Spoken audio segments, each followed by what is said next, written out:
Okay, so we have seen simple examples of functions, a little more complicated ones. We know why functions are useful. So now we will talk about uh, problems you can have when defining functions, and we will basically focus on the most important one, which I mean most common one, where which happens when you start programming and learn programming first. And this problem is called indentation error. So we will talk about indentation with functions. So I have already told you that to define function after colon you have to create an indent, because this indent tells Python what is inside function and what is not inside function. So you can see that if I try to run this code, which tries to define a function which the goal of this function is to compute the area of a circle. So I try to define variable which approximates the value of pi, and then return pi multiplied by radius. Radius is a parameter in this function, and so this returns the area of a circle. But if I try to run this code, I get an error, indentation error, expected an indent block.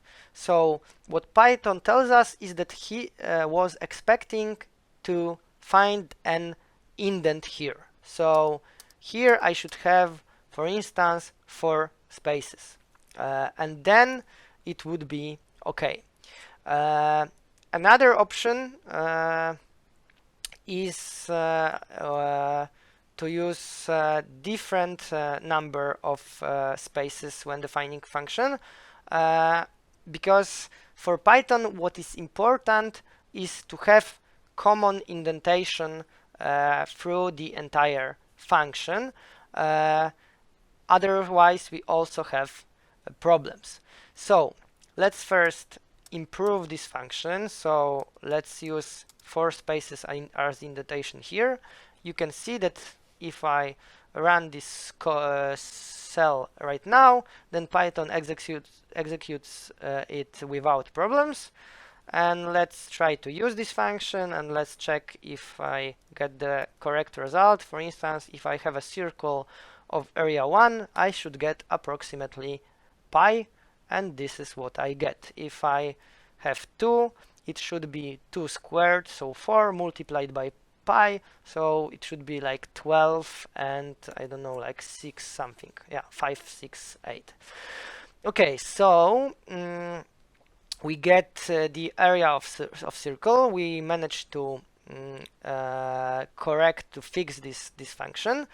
But this is not the only, as I mentioned before, this is not the only problem we can have with indentation. So another problem we can have is using different length of indentation inside the function. So here you can see that this pi, there is an indent here, there is an indent here, but one of the indents have 8 spaces and one of the indent has 4 spaces. If I try to run this code, I again get indentation error. So how I can fix this function? Well, one option is to delete these spaces I had before pi, but there is also another option. I can just increase the number of spaces before return. This also works, and you can see that the function still works as it worked before. There are 2 standards, you might say, in Python. The most common one is using 4 spaces as indent in functions and as indentation in general in Python. But in notebooks, it often happens that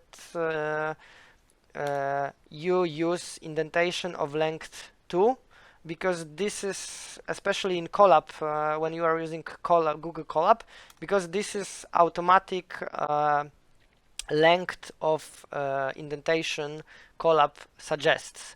So this is also fine. For instance, imagine we have something like this.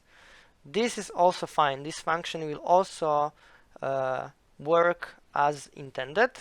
And I guess the reason why in Colab you have something like this, when you write notebooks, you usually write, at least in my experience, you often write something which is like much broader.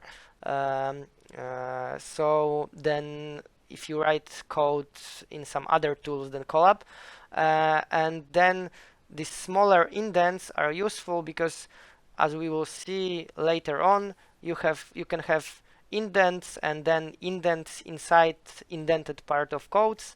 So if stuff like this happens, then the code moves to the right and kind of gets out of the screen. So I guess this is why often in Google Colab the default indentation is 2 spaces. I'm pretty sure you can change it in the settings, but basically it's up to you. It's your call. You can use any indentation you want from the perspective of functionality. At the beginning, you don't have to worry about this. Later on, if you start to work as a programmer or work with programmers, it's good to work in a most common standard. So this will be probably 4 spaces, but right now you don't have to worry about this so much.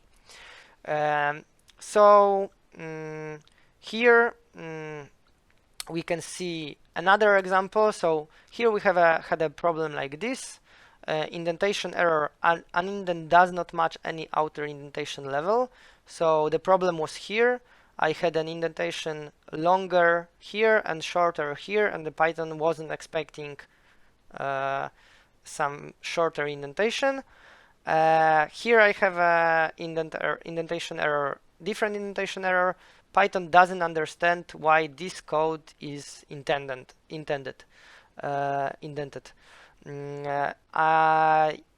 This will become more clear to you when we will talk about conditional programming, conditional statements, but basically right now you can focus on the fact that if you see indentation error, it means that there is some problem with indentation in your code, and just try to check where it might be.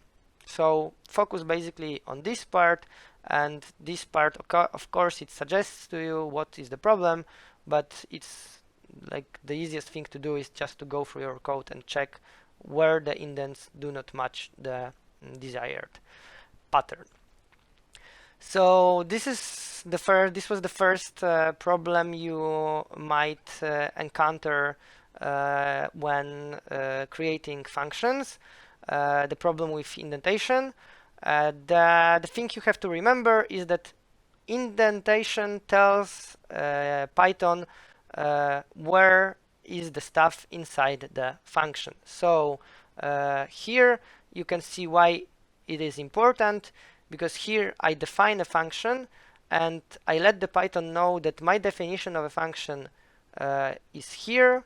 Here this also is a part of the definition of a function, but this part is already outside of the definition of the function. Here I already use the function which I have already created here. Here I finished indentation, so here I finished the definition. And this is why this can be in the same cell of code. I don't have to put this in a separate cell of code. I can have some other code also here between. For instance, I don't know, like a variable x, which I assign some string. And this also works, and I can check that this x has a value which I assigned to it. It all worked, and this definition of the function still works as it had before.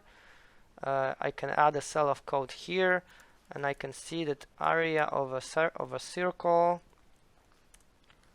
still works properly, and it's not a problem that I had some other code here, because I let the Python know that my definition of a function has ended here, because here I stopped creating indents. So this is about indentation. In the next video we will talk about naming functions. Indentation takes some time to get used to. For sure you will have some indentation errors when you will learn programming and then use programming, but you will get used to it, and with time it will become really easy. So see you in the next video where we will talk about naming functions.